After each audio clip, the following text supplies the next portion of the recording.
Takže čau lidi, vítejte u nového videa. Po dlouhé době není edit. A toto video bude o tom, jestli mě Akinátor uhádne. Takže může mít asi na to.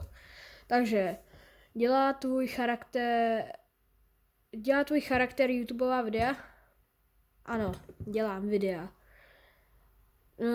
Dělá tvůj charakter Minecraftové videa? Poslední dobou ne, takže dáme, že spíše ne. Je tvůj charakter z Česka? Ano.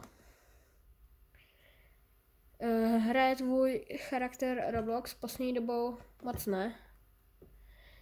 Je tvůj charakter žena nebo holka? Ne.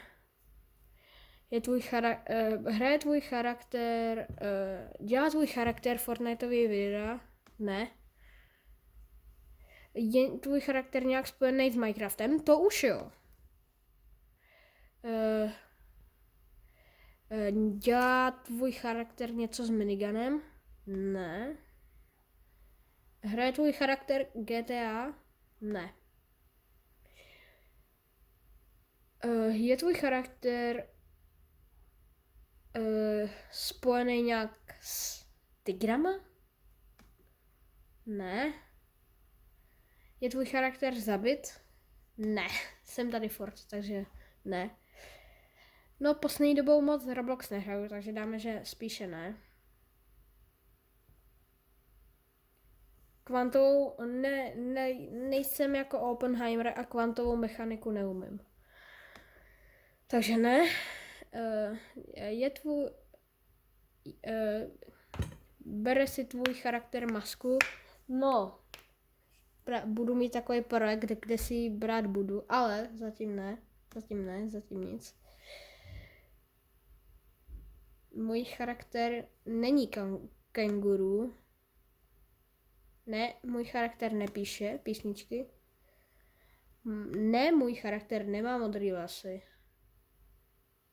Poslední dobou moc Minecraftový hráč nejsem, i když v realitě jo. Má tvůj charakter, nevím, co je scar na ruce. Asi možná nějaký tetování nebo znamínko. Poslední dobou nehraju Minecraft. Už to tady říkám něco. Ne, spojený s číslem 16 taky není. Ne, charakter nemá auto.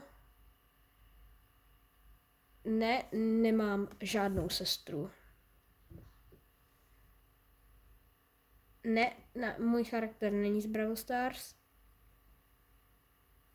Ne, není